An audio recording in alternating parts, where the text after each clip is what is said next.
Your attention, for example, is mediated by unconscious forces. And you know that perfectly well. And this is another Freudian observation. You know, if you're sitting down to study, for example, your conscious intent is to study. But you know perfectly well that all sorts of distraction fantasies are going to enter the theater of your imagination non-stop and annoyingly. And there isn't really a lot you can do about that except maybe wait it out. You know, so you'll be sitting there reading and your attention will flicker away. You'll think about, I don't know, maybe you want to watch Jane the Virgin on Netflix or something like that. Or maybe it's time to have a peanut butter sandwich. Or you should get the dust bunnies out from underneath the bed. Or it's time to go outside and have a cigarette. Or maybe it's time for a cup of coffee. Or it's like all these subsystems in you that would like something aren't very happy just to sit there while you read this thing that you're actually bored by. And so they pop up and try to take control of your perceptions and your actions non-stop. Maybe you think, well, this is a stupid course anyways. Why do I have to read this damn paper? And what am I doing in university? And what's the point of life? It's like you can really get going if you're trying to avoid doing your homework. And then you might think, well, what is it in you that's trying to avoid? Because after all, you took the damn course and you told yourself to sit down. Why don't you listen? Well, because you're a mess. That's basically why. You haven't got control over yourself at all. And no more than I have control over this laptop. Okay, so there's the memory function of the unconscious, and there's the dissolutive function. That's an interesting one. The unconscious contains habits, once voluntary, now automatized, and dissociated elements of the personality, which may lead a parasitic existence. That's an interesting one. I would relate that more to procedural memory. You know, so what you've done is practice certain habits, whatever they might be. Let's call them bad habits. And you like those things to get under control, but you can't. So maybe when you're speaking, for example, you use like and you know, and you say a lot. And you've practiced that, so you're really good at it. And you'd like to stop it, but you don't get to because you've built that little machine right into your being, right? It's neurologically wired. And it's not under conscious control. And anything you practice becomes that.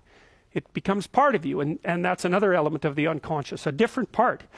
And then there's a creative part, which is that, well, you know, you're sitting around and maybe you're trying to write something, or maybe you want to produce a piece of art or a piece of music, or maybe you're just laying in bed dreaming and you have all these weird ideas, and especially in dreams, it's like, where do those things come from? And even more strange, one of the things that's really weird about dreams, and almost impossibly weird, is that you're an observer in the dream. It's like a dream is something that happens to you. Well, you're dreaming it, theoretically, so how is it that you can be an observer? It's almost like you're watching a video game or a movie, but you're producing it, at least in principle, although the psychoanalysts would say, well, no, not exactly. Your ego isn't producing it. Your unconscious is producing it. It's a different thing. It's a different thing. And of course, Jung would say, well, it's deeper than that. The collective unconscious might be producing it. It's in some sense, it isn't you exactly, or it isn't the you that you think of when you think of you. And that's the ego from the Freudian perspective, the you that you identify with. That's the ego. And outside of that is the unconscious. The id, that's more the place of impulses. And you could think about those as the biological subsystems that can derail your thinking, right? And that govern things like hunger and sex and aggression and your basic instincts is another way of putting it. And it's a reasonable way of thinking about it because these are subsystems that you share with animals. You share them certainly with mammals. You share most of them with reptiles. You share a lot of them with amphibians, and even going all the way down to crustaceans. There's commonality, for example, in the dominance hierarchy circuits. And so these are very, very old things. And the idea that you're in control of them is, well, you're not exactly in control of them. And I would say the less integrated you are, the less you're in control of them, and the more they're in control of you. And that can get really out of hand. You know, you can be like with people who have obsessive compulsive disorder, for example, which seems to be, I would say, the dissolutive elements in some sense of the unconscious, the way that it's portrayed here.